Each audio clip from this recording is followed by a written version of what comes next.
தமிழ்நாடு தமிழருக்கே அப்படிங்கிற முழக்கம் எழுந்தது 1938ஆம் ஆண்டு இந்திய எதிர்ப்பு போராட்டத்தின் போதுதான். ராஜாஜி இந்திய கட்டாய பாடமாக கொண்டு வந்ததை எதிர்த்து 1938ஆம் ஆண்டு ஆகஸ்ட் 1ஆம் தேதி திருச்சியில கிளம்பின தமிழர் பெரும்படை கால்நடையாவே நடந்து சென்னை போனாங்க. 11/9/1938 அன்னைக்கு சென்னை திருவல்லிக்கேணி கடற்கரையில் நடந்த பெருங்கூட்டத்தில் கிட்டத்தட்ட 1 லட்சம் தமிழர்கள் கலந்துக்கிட்டாங்க. அந்த கூட்டத்துக்கு தலைமை தாங்கியவர் தனித்தமிழ் இயக்கத்தின் தந்தையான மறைமலை அடிகள் தான். இவர் தான் முதல்ல தமிழ்நாடு தமிழருக்கே அப்படிங்கிற முழக்கத்தையும் முன் வச்சாரு. மறைமலை அடிகள் இப்படி சொன்னதுக்கு அப்புறமா ஒட்டுமொத்த கூட்டமும் உணர்ச்சி பெருக்கல தமிழ்நாடு தமிழருக்கே அப்படின்னு கோஷம் எழுப்புனாங்க. அந்த கூட்டத்தில் கலந்துகிட்ட ஈவேராவும் சோமசுந்தர பாரதியும் தமிழ்நாடு தமிழருக்கே அப்படின்னு வழிமொழிஞ்சு பேசினாங்க. இதை நான் சொல்லல, திமுக வரலாறு அப்படின்னு நெடுஞ்செழியன் எழுதின புத்தகத்திலே இருக்கு. இப்படி பெருவாரியான தமிழர்கள் அந்த கூட்டத்தில் தமிழ்நாடு தமிழருக்கே அப்படின்னு முழங்கினதால வேற வழியே இல்லாம ஈவேராவும் அதை ஆமோதிச்சாரு. ஆனா அடுத்த வருடமே, அதாவது 17/12/1939 குடியரசு இதழில் திராவிட நாடு கோரிக்கையை முன்வைக்க ஆரம்பிச்சாரு ஈவேரா.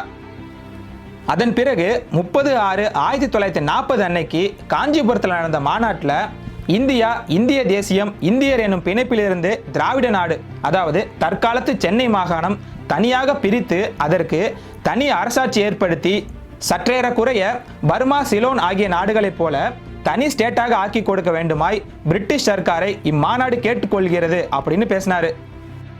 இந்தியாவிலேருந்து பிரிஞ்சு தனிநாடு வேணும்னு கேட்டதெல்லாம் சரிதான், ஆனால் தனி தமிழ்நாடு வேணும் அப்படின்னு கேட்காம திராவிட நாடு வேணும் அப்படின்னு கேட்டதான் மிகப்பெரிய பாதகமாக போயிடுச்சு.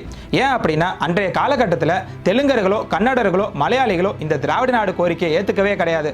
அவங்க தனிநாடு கேட்டு தான் போராடிட்டு இருந்தாங்க. தமிழ்நாட்டிலையும் தனி தமிழ்நாடு வேணும் அப்படிங்கிற கோரிக்கை தான் வலுவாக இருந்துச்சு. ஆனால் ஈவேராவோ இல்லாத திராவிட நாடு கோரிக்கையை முன் வச்சு தனி தமிழ்நாடு கோரிக்கையை நீர்த்து போக செஞ்சாரு அப்படின்னு தான் சொல்லணும்.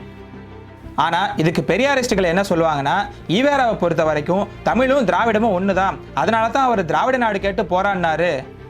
இந்த திராவிட நாடு கோரிக்கைக்காக முகமது அலி ஜின்னாவெல்லாம் சந்திச்சு ஆதரவு கேட்டார் ஈவேரா அப்படின்னு பெருமையாக பேசிட்டு இருப்பாங்க இந்த திராவிடர்கள். உண்மையிலே என்ன நடந்துச்சு அப்படின்னு பார்க்கலாம்.